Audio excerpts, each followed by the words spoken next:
Hi everyone, welcome to another episode of Real Faith in the Real World, a ministry of Normal First United Methodist Church in Normal, Illinois. Let's listen to what our guest speaker has to say today. Good morning. Yeah, I had to remember to say good morning, not good evening, like yesterday. It's so nice to be able to come back to your congregation once again and share a new position for me, which is no longer in China, where you've been hearing for many years about, but in the country of Laos. So as you saw from the children's message, you've already learned how to say hello in the Lao language, Sabadi. And so that's going to be to reinforce your language ability. This is the title being Sinning Away in Southeast Asia, New Journey in Christian Service. And when I sent out that title message to several different pastors, they questioned if I accidentally made a typing error. So one person said, "Don't you mean singing away?" And someone else said, "Is it shining?" And then the other one said, "Is it pining away in Southeast Asia?" And I was thinking, what missionary is going to be pining away in her place of service? But actually, no, it is sinning. Okay, so the official dress of women in Laos is what we call the sin, which is the skirt that you see there. And I am wearing a sin today as well. I kind of tell people, okay, well, I have 17 sins in Laos, and I brought 6 with me, and that is the blue one, but today I wore the green one, and at first, I didn't want to buy sins in Laos because I thought, how can I ride a motorcycle on a sin? So it folds out, and it's very, very comfortable, and you can even use it when you're in the fields as well. But we do wear our Lao skirts as a show of respect when we attend church, as you could see in the pictures. Sabadi. So let me explain to you a little bit about my new placement in Southeast Asia. So the country has a population of 7.5 million people, and most of the people live along the Mekong River. And I live in the capital city, which is Vientiane, population of 840,000. Vientiane is the big city. All of the embassies are there. The German embassy, Australian, Korean, Japanese, U.S., and several of them are actually around the center where I teach English at. But it's a really big population of a lot of foreigners, and a lot of foreigners usually send their children to the international schools. But outside of the city, it is very, very poor, and those are where our service outreaches try to take place. But right now, I'm in the capital city. So the major religion in Laos is Buddhism, with about 66% being Buddhist and 31% having no religious affiliation whatsoever. We do have a small Christian population. 1.7% are Christians. These 3 churches are the only ones that are recognized by the Lao government. We have the Catholic Church, that's in the middle. There is also the Lao Evangelical Church, and that is to the left in the white building. And then we also have the Seventh-day Adventist Church. I'm not quite sure how they got in there, but they are sanctioned to worship and proselytize in the country. So Laos, however, is considered a sensitive area. Missionaries with the United Methodist Church or any other denomination cannot freely or openly share their faith with others because we are not officially recognized by the Lao government. Sabadi. So when the Lao Mission Initiative came to Laos in 2006, we had a team of individuals that came, and they began church planting as well as bringing people to an understanding of what is the Christian faith. So within our team, we have two different focuses. One is the religious focus, and the other is the secular focus. So this is Reverend David Kim. He is our country director, arrived just 2 years ago, and his wife, Sora, she is in community development that concentrates on outreach from the churches that we have planted as United Methodists in the country. They have do a wide range of activities with our nationals in mission. So those are the Christians in the country who work with us.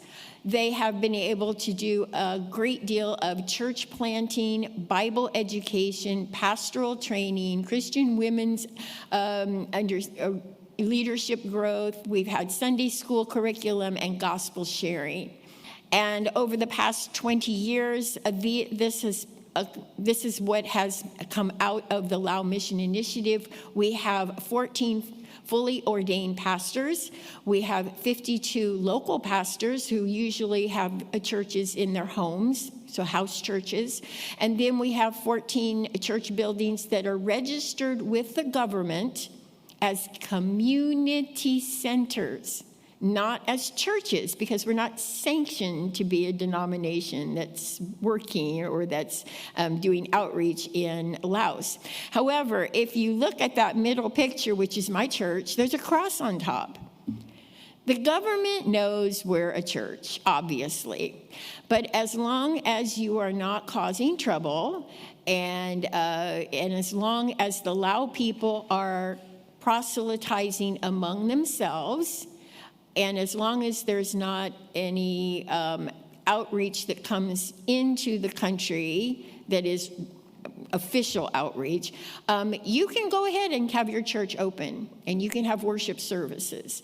But you can be closed at any time depending upon which government officials are in the office. So that's why we're considered a sensitive area. And I will say that we have 7 more church buildings that are in the process of being built, and money is being collected for that. So that's another project you might be thinking of in the future if I send out a little message about helping to build a church. About 3,400 members and a lot of kids coming to these community centers because they have nothing else to do in their villages. And that's one of the ways that we bring children an understanding of what is the Christian faith and how they become Christians later on in their lives. Sabadi. So what's Connie's placement? I am in the service end of this Lao Mission Initiative. I'm the director of the Santi Suk English Language Center. And I'm the government officials and the local residents look at me. I'm a professional teacher who runs a language center, after-school language center, and that is my position. And I do a lot of contact or connection with our local government officials as a business owner, because this is how we have the missionaries stay in the country, through a business, and the business is the language center. So the one picture is I had one of my students' grandmothers invited me to come to the Buddhist temple with her. There was a special event taking place, and I said, sure, I'll come. And there we are, and in the middle, this is a visit to my government education district office, bringing them some Christmas packages for Christmas season, and they got some coffee packets and little goodies to share with office members. And the other picture is of me visiting our local government village chief, who invited us all to come, the businesses, to come and join him for Lao New Year. And I will say that we have a lot of foreign businesses in my area and in Vientiane, but none of them participate in what is asked of them to participate in. So when invitations come out to go to a temple or a government office, hey, I'm going, folks, because I really respect the government, and this is the face that we put onto our service. So because of that, I am a trusted member of the community and the neighborhood. And this is our center where I teach English, and we have several students coming in. So when I first began and arrived 2 years ago, we had 4 students, and we had about a few adults, which looked a little suspicious to the government officials because they didn't understand how can you have a business and pay people and have just 4 students. So my first order of business was to increase our student population. I had to get classrooms set up because we had no classrooms set up. So that is donations that came from many different churches and IGRC as well as others that helped me equip 5 classrooms with all of the things we needed for teaching, sabadi, and also repair of the center. It was run down, it was dangerous. We had electrical outlets that were exploding. Yes, as you can see, that was a little scary, and the ceiling was falling in. But we got all of that taken care of. And then we advertised, on Facebook. Facebook is big in Laos. And other means, sabadi. And then we got to the point where just our June 4th ending of the term, we had 37. I know it doesn't sound like much, but we also have about 10 adults as well who take private lessons. That's a better increase than having just 4. So the classes that I set up for us to teach, we have 3 teachers. One is Santi. He's my office manager and also a teacher. His English is excellent.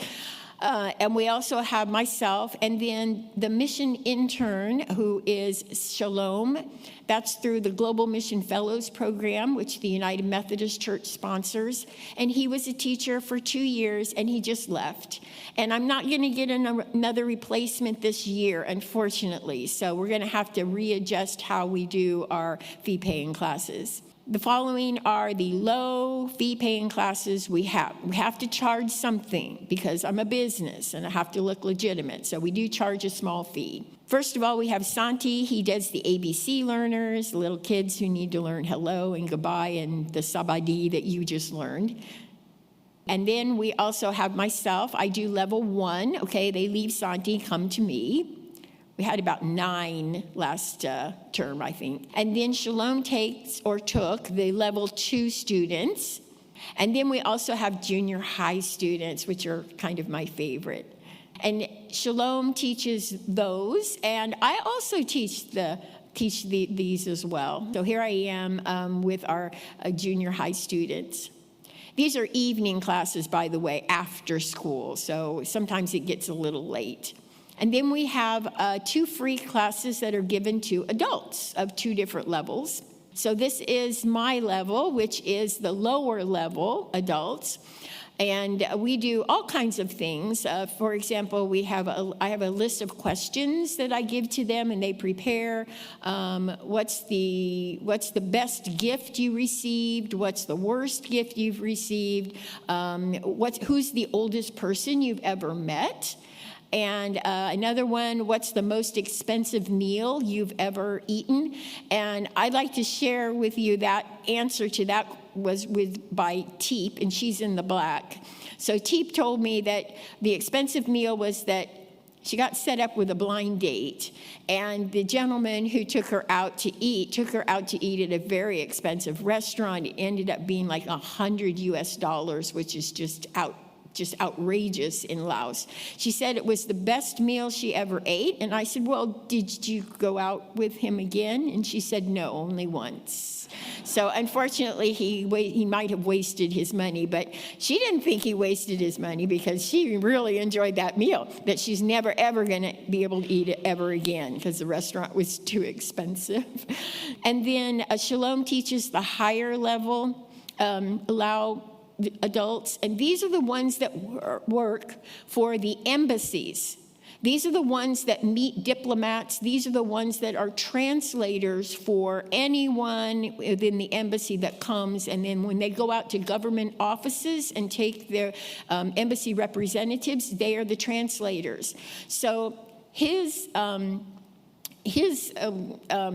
conversation is based upon very high-level vocabulary, world issues, and they bring to him things that they've had to translate before and didn't know how. I will be taking over this class as well when I return, since Shalom is no longer there. So I'm really looking forward to that. And then through special lessons and activities, I make sure all of the students are fully grounded in popular world cultural events, Christmas is big in Vientiane because all the foreigners are there. Christmas trees, Christmas lights, carols played over the loudspeaker. But a majority of the Lao people who are Buddhists don't have a clue about what it's about. They just like the decorations. So yes, in my classes, we do the full spectrum of what is the religious meaning, what is the secular meaning of Christmas, and then we have a big party and we decorate the Christmas tree with all of the symbols, with angels and stars and Santa Clauses and stockings and so forth. And this is the first year I did Easter. I thought, well, let's throw Easter in there and make it full circle, okay? Jesus' birth and Jesus' death. So this is pizza. She's holding her Easter egg that she colored, and the cross is on there. She knows what the cross meaning is, as well as the lily. And then, of course, we had, egg coloring and, hide the eggs and so forth. So I'm going to keep that, I think, in our curriculum. And this is my office manager, Santi. I credit him with the respect and that I have gotten from all of the government officials. He is the one to tell me when I was doing things incorrectly or when I was doing things correctly. He is the one that told me when you go to the government offices, you wear your sin. If you do not wear your sin, you are showing disrespect. And it's okay if you're a foreigner and you don't wear the sin. They forgive you for that. But I wear my sin, and I was given this wonderful compliment by one of the ladies in the government office. She said, "You look like a Lao person." And then she said, "Now you need to sound like one." Meaning that Connie needs to, work on her language a little bit more. Her sabadi is not enough. Okay, we need to have a little bit more. And then, of course, we have my caretaker, who is Suher. He is a member of my church, a praise team member. He needed money to help with his mom on the farm, and I said, "Come to the center, be my full-time caretaker 24/7. He lives there, by the way, and takes care of all of the falling down pieces that we have in the center, which is a lot. And he is just a blessing to have. And with the money that I have been able to collect from our different churches, his salary is now going to be raised a little bit more so he can help his mom and his siblings in the countryside. We have a new focus for 2026 and 27. So I'm going to be phasing out the fee-paying classes at the center because there's only 2 teachers right now, and that's really not enough. So there's going to be more outreach into the local school systems, which are very, very poor. This school is just 2 blocks away from me, and as you can see, they're using blackboards and chalk, and kids do not have enough textbooks. So we're going to be doing a lot more of that kind of work, working directly with the teachers and lesson planning and helping them with their English, which is required in the school system, but many don't speak English at all. And I was thinking it would be fun if we adopt a financially distressed school and kind of take that school under our wing. So this is our first efforts at Santi's hometown school, and we're $250. He was able to give them notebooks and pencils and pens. Our teachers who have a very low salary were given a little bonus, which was very exciting for them. So there's going to be a lot more of that going on. And I also would like to work more with our church community. We have a lot of pastors who come for training. We have church members who come, of course, to my church in the countryside. And when it comes time to meet or greet a foreigner, when we have volunteer and mission teams, it's nice if they can say a little bit more than hello. So we're going to be learning God bless you and how to say a prayer in English and some songs, and that'll connect us more with our worldwide United Methodist Church. And here are the pastors. I did a little training session with them. We learned how to sing Alleluia and Amen. So that is what I have been doing in Laos for the past 2 years, and I'm so very grateful to share with you that I will be returning for another 3 years. thank you to all of your support and your prayers, and be looking for more updates. Pastor Kathy will give them to you. And I just really appreciate your support, and be sure to check out my table as you leave. And then I'll say sabadi, even though it's hello, I can still say that. Yeah, sabadi. Thank you. Thanks for joining us for this episode of Real Faith in the Real World. We hope that this message helps you grow in your understanding and sparks new insight on your journey of faith. If you found this episode helpful, don't forget to subscribe and share. And as always, if you have questions and want to dive deeper into today's topic, please feel free to reach out to us by going to normalfumc.org, click About Normal First, and click Contact to leave us a message. We would love to hear from you. And until next time, keep seeking, keep questioning, and keep growing.